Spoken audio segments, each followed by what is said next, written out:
لے کے تیرا حساب کیا جائے تو خود اپنا حساب و کتاب کرنا شروع کر۔ اب یہ دو بھائی تھے، کہتے ہم مشہد الرضا گئے، مولانا رضا کی زیارت۔ ایران میں ایرانیوں کی ایک رسمی عید آتی ہے جسے نوروز بولا جاتا ہے، تو اس میں چھٹیاں ملتی ہیں ان کو، نیا سال جب شروع ہوتا ہے تو کہتے ہیں 10-15 دن کی چھٹی ہوتی ہے، ہم چلے گئے امام رضا کی زیارت کی۔ دو گاڑیاں تھیں، ایک میں دونوں بھائیوں کی فیملی، والدہ بھی ساتھ تھی اور والد کہہ رہے ہمارے فوت ہو چکے تھے۔ ہم گئے مولانا رضا کی زیارت کی اور واپسی کا سفر۔ کہہ رہے جب واپسی پہ آ رہے تھے تو دو بھائیوں کی گاڑی آگے تھی پیچھے، اور والدہ بہنیں وہ پیچھے گاڑی میں تھے۔ ایک موڑ آیا، کہتے ہیں اسپیڈ تھوڑی ہماری زیادہ تھی، سامنے سے ایک بس بھی آ رہی تھی یا ٹرک تھا، پتہ نہیں چلا کہ اتنی اسپیڈ میں تھے یہاں تک کہ گاڑی جا کے ٹرک سے ٹکرائی اور پوری آدھی گاڑی تقریباً پریس ہو گئی۔ اب یہ جوان کہتا ہے بس مجھے وہ منظر یاد ہے، ایکسیڈنٹ ہوا، اس کے بعد مجھے کچھ بھی یاد نہیں ہے۔ اتنے میں کہتا ہے میں نے اپنی آنکھوں سے دیکھا کہ میری گاڑی نیچے پڑی ہوئی ہے اور میری روح تقریباً 6-7 فٹ کے فاصلے سے اپنے بدن کو دیکھ رہی ہے۔ اب دیکھ رہا ہوں گاڑی کا ایکسیڈنٹ ہوا، آدھی پریس ہوئی ہے، میں پھنس چکا ہوں اس گاڑی میں اور سارے مجھے نکالنے کی کوشش کر رہے ہیں۔ سامنے میرا بھائی بھی زخمی ہے، اس کو بھی نکال دیا ہے، لیکن میں پھنسا ہوا ہوں اور دیکھ رہا ہوں پچھلی گاڑی سے میری والدہ آ کے پہنچی اور اس نے ایکسیڈنٹ دیکھا اور ماں نے رونا شروع کر دیا۔ کہہ رہا مجھے سمجھ میں کچھ نہیں آ رہا یہ ماجرا کیا ہے، اپنے جسم کو دیکھ رہا ہوں پر ابھی تک یقین نہیں ہے کہ میں مر چکا ہوں۔ ایسے جس آدمی سمجھتا میں خواب دیکھ رہا ہوں نا، سمجھا میں خواب دیکھ رہا ہوں، کیا ماجرا ہے، گاڑی ہوئی ہے، ایکسیڈنٹ ہوا ہے، جسم پڑا ہوا ہے، ماں رو رہی ہے، بھائی رو رہا ہے، کہتا کوئی سمجھ نہیں لگ رہی۔ اتنے میں میرے کانوں میں مجھے میرے مرحوم باپ کی آواز سنائی تھی، میرے نام سے پکارا اور مجھے بلایا۔ اب کہتا ہے 11 یا 10 سال کے بعد میں نے اپنے بابا کی آواز سنی۔ ظاہر باپ مرحوم ہو چکے تھے، اولاد جو والدین سے محبت کرتی ہے اور آپ کو 10 سال کے بعد اپنے باپ کی آواز سنائی دے کتنی خوشی ہوتی ہے۔ کہتا میں پریشان ہوں، اس آواز نے مجھے کھینچا اور جب میں نے دیکھا تو میرے والد میرے سامنے کھڑے تھے۔ دوڑا دوڑا گیا، والد سے ملا اور میں نے کہا بابا آپ اور یہاں؟ اس نے کہا بیٹا تجھے لینے کے لیے آیا ہوں۔ کہ اب بھی سمجھ نہیں آئی، باپ بھی نہیں بتا رہے۔ مجھے کہا نیچے دیکھ رہے ہو؟ میں نے کہا یہ کیا ہوا ہے؟ ایکسیڈنٹ ہوا ہے۔ کہا تیرا ایکسیڈنٹ ہوا ہے؟ کہا میں یہاں کیا کر رہا ہوں؟ کہا بیٹا تو مر چکا ہے، اللہ نے اجازت دی ہے میں تجھے لینے آیا ہوں۔ کہہ رہا میرا جو والد تھا وہ خادم امام حسین تھا، مطلب ایران میں ہیئتیں ہوتی ہیں نا، جیسے انجمنیں ہوتی ہیں پاکستان میں، ایک انجمن چلاتا تھا، یعنی اس کا کام تھا، خدمت گزار تھا، امام بارگاہ کی خدمت، انجمن، مجلسیں، بہت نیک تھا، کبھی کبھی نوحہ بھی پڑھتا تھا، مطلب مشہور تھا وہاں پہ، یہ خادم حسین کے نام سے مشہور تھا۔ اب کہہ رہا شاید کیونکہ میرے والد کا مقام یہ تھا کہ اللہ نے اسے اجازت دی، وہ مجھے لینے آئے۔ تو مجھے کہا خوش نہیں ہو، باپ سے مل رہے ہو؟ چھوڑ دو دنیا کو، چلتے ہیں، یہاں بہت کچھ ہے، خوش رہو گے، دنیا سے زیادہ یہاں لذت ہے۔ تو میں نے کہا میں چلنے کے لیے تیار ہوں، 11 سال کے بعد میں نے آپ کو دیکھا ہے، لیکن بابا ماں کا رونا مجھ سے برداشت نہیں آ رہا۔ کہ میری ماں اتنی رو رہی تھی اور رو رو کے آوازیں دے رہی تھی امام رضا مجھے اپنا بیٹا آپ سے چاہیے، میں آپ کی زیارت کے لیے آؤں۔ پھر رو رو کے بولتی امام زمانہ مجھے اپنا بیٹا آپ سے چاہیے، میں آپ کے لیے آئی تھی۔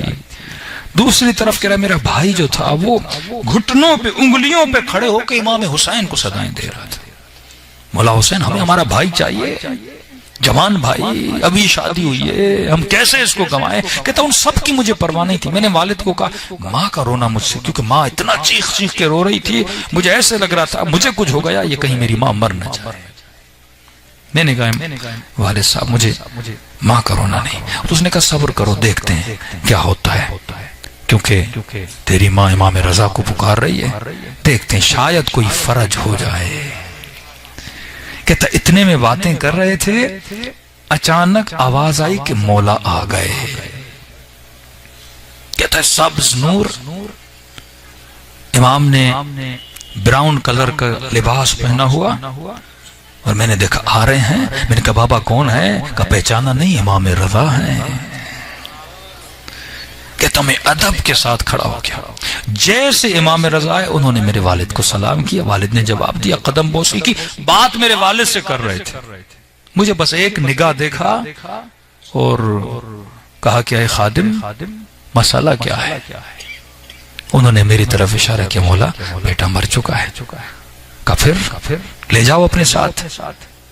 کہا مولا یہ کہہ رہا ہے کہ مجھے اپنی ماں کا رونا دیکھا نہیں جاتا.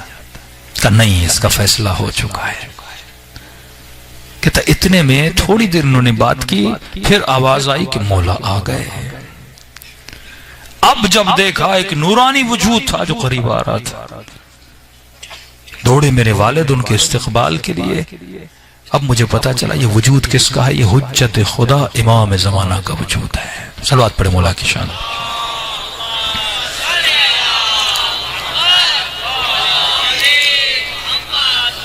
امام نے کہا ماجرا کیا ہے اے خادم؟ تمہارے بیٹے نے کیوں پریشان کیا ہوا ہے ہمیں؟ کہا مولا یہ تو کھڑا ہے، اس کی ماں آپ کو پکار رہی ہے. اب کہہ رہے ہیں امام رضا بھی دیکھ رہے ہیں، امام زمانہ بھی دیکھ رہے ہیں کہ اس کی ماں چیخ چیخ کے پکار رہی تھی کہ اے امام رضا مجھے اپنا بیٹا واپس دو، اے امام زمانہ مجھے اپنا بیٹا واپس دو. کہتے دونوں امام آپس میں باتیں کر رہے تھے. کیا ہوگا؟ میں خاموش کھڑا ہوں کہ میرا فیصلہ کیا ہونا ہے. کہتا اتنے میں نے اپنے بھائی کو دیکھا، وہ بلند بلند آواز سے امام حسین کو بلا رہا ہے. بس مجھے دونوں اماموں کی باتوں سے یہ لگا کہ نہیں، میرا پلٹنا اب مشکل ہے.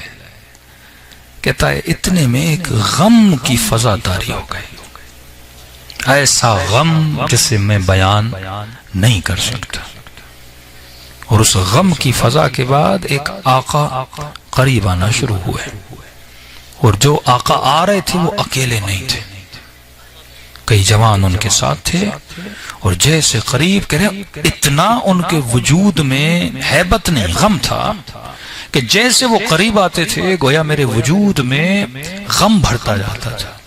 اور جیسے آتے گئے کہ میرے اختیار میں نہیں تھا. پہلے جو دو امام آئے میں نے ان کو دیکھا، اب جو یہ شخصیت آنے لگی تو میرے اختیار میں نہیں تھا. خود بخود جو میرا سر ہے وہ جھکنا شروع ہو گیا، نگاہیں بالکل جھک گئیں. اب میرے اختیار میں نہیں تھا، بالکل میں ایسے کھڑا تھا جس نے میرے سر کو پکڑ کے جھکا دیا. خود بخود میں جھک گیا. اور جیسے وہ قریب آئے تو دونوں اماموں نے کہا السلام علیکہ یا ابا عبداللہ. ایسا ادب امام حسین کا امام رضا نے کیا، ایسا ادب امام زمانہ نے کیا. دونوں آگے بڑھے. کہ امام جیسے آئے تو تھوڑے جلال میں تھے.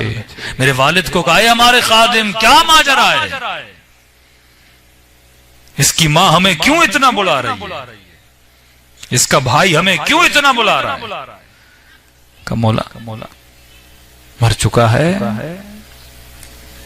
کہ کیا تم نے فیصلہ نہیں سنا کہ اب اس کا واپس پلٹنا مشکل ہے؟ میں نے کہا مولا سب کچھ اس کو سنا دیا، امام رضا نے بتا دیا، امام زمانہ نے بتا دیا. پھر کا کیا مسئلہ ہے؟ کہ مولا یہ بھی آنے کے لیے تیار ہے. کہ پھر مسئلہ کیا ہے؟ امام حسین نے کہا کہ مولا یہ کہتا ہے مجھ سے میری ماں کا رونا دیکھا نہیں جاتا. کہتا جب ماں کا نام آیا نا حسین منقلب ہو گئے، خاموش ہو گئے ایک طرح سے مولا حسین. اور ایک مرتبہ میری ماں کو امام حسین نے دیکھا ہوگا. کہتے پھر امام حسین تھوڑا آگے بڑھے اور دعا کے لیے ہاتھوں کو بلند کیا. دعا کرنے کے بعد میں نے محسوس کیا کہ امام حسین میرے قریب آ رہے ہیں.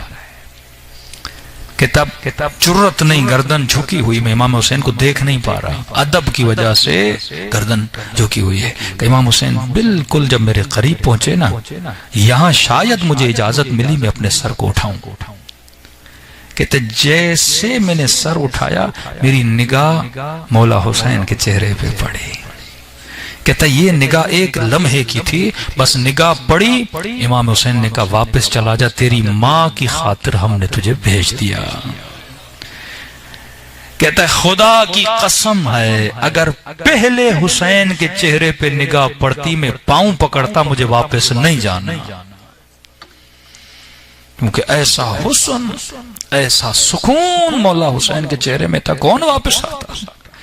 لیکن زیارت بھی مجھے آخر میں کروائی تاکہ میں شاید یہ بول نہ پاؤں کہ مجھے کہا واپس چلے جاؤ۔ کہ پھر میں نے جب آنکھ کھلی تو میں نے خود کو ہاسپٹل میں پایا۔ یہ وہ ہیں جنہوں نے عالم برزخ کو دیکھا ہوا ہے۔ شاید یہ پیغامات ہمارے لیے ہیں کہ مومن دنیا سب کچھ نہیں ہے، اگر پردے ہٹ جائیں تو اس عالم کو دیکھ لے، ایک لمحے کے لیے بھی اللہ کی مخالفت نہ کرے، دنیاوی لذتوں کے لیے خود کو تباہ و برباد نہ کرے، اس جسم کو اپنا خادم بنا اور روح کے دانے کو ولایت کے درخت کے ساتھ تنومن بنا۔